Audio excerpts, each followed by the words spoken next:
E aí, hoje a gente vai desvendar um fenômeno da física que está literalmente em todo lugar. Nas pontes que a gente cruza, nos trilhos de trem, até na fiação elétrica da rua. É a dilatação térmica, uma física meio invisível que está o tempo todo moldando o mundo ao nosso redor. Pensa bem, alguém aqui já reparou naqueles espacinhos, aquelas fendas que existem entre os blocos de uma ponte ou entre os pedaços de um trilho de trem? Pode parecer um erro, né? Um defeito na obra, mas não é nada disso. Na verdade, é um baita truque de engenharia e a resposta para esse mistério todo está na dilatação térmica. Ok, então vamos fundo nisso. Para a gente entender o porquê desses vãos, primeiro a gente precisa sacar como os materiais se comportam quando a temperatura sobe ou desce. E o segredo está todo lá no mundo dos átomos, numa espécie de dança microscópica. A definição formal, aquela de livro, é essa aqui. Dilatação térmica é basicamente o aumento do tamanho de um corpo quando ele fica mais quente. Simples, né? Esquenta, ele cresce. Mas o legal mesmo é entender o porquê disso.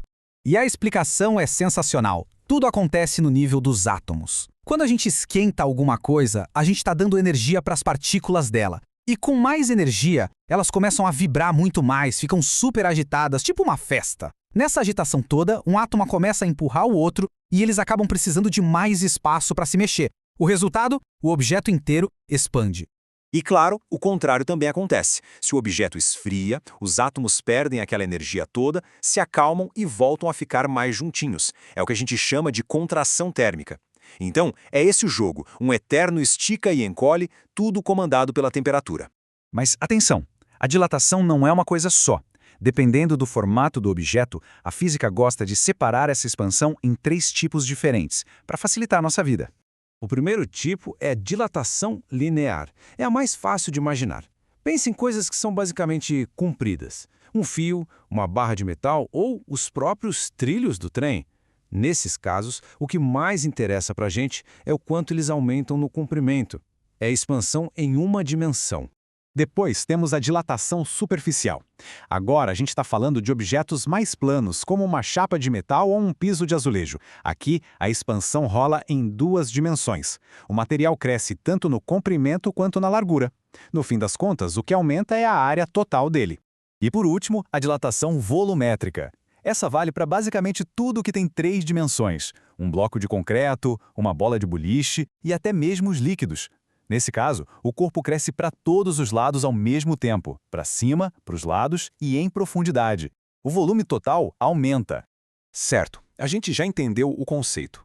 Mas, e os números? Como o engenheiro consegue prever o quanto uma ponte vai expandir? Bom, a física dá as ferramentas para isso. E não precisa ter medo das fórmulas, tá? Elas são só linguagem que a gente usa para descrever o fenômeno com precisão. Olha só a fórmula da dilatação linear. Esse ΔL é o que a gente quer saber, ou seja, o tanto que o comprimento aumentou. Para calcular, a gente pega o L0, que é o comprimento inicial, multiplica por essa letra grega, o alfa, que é uma característica de cada material, e multiplica pela variação de temperatura, o ΔT. Para a dilatação superficial, a lógica é exatamente a mesma. A variação da área, o ΔA, vai depender da área inicial, da variação de temperatura e de um outro coeficiente, o beta. E o mais legal é que esse beta não é nenhum bicho de 7 cabeças. Ele é simplesmente 2 vezes o alfa. E para a volumétrica, essa altura já dá para adivinhar, né? A mesma coisa. A variação do volume, ΔV, usa o volume inicial, a variação da temperatura e o coeficiente gama. E adivinha só, o gama é só 3 vezes o alfa. A física é bonita por causa disso, tudo se encaixa direitinho. Então, para resumir, o segredo todo está em conhecer o coeficiente alfa de um material. Sabendo ele, a gente acha os outros de graça. O beta, da área, é 2 vezes o alfa. E o gama, do volume, é 3 vezes o alfa. Uma relação super simples e direta. Beleza, entendemos a teoria, as fórmulas, mas vamos ser práticos.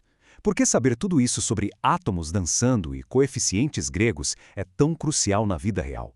Vamos voltar para a nossa pergunta lá do início. E aqui está a grande resposta. As juntas de dilatação são o espaço de respiro das estruturas.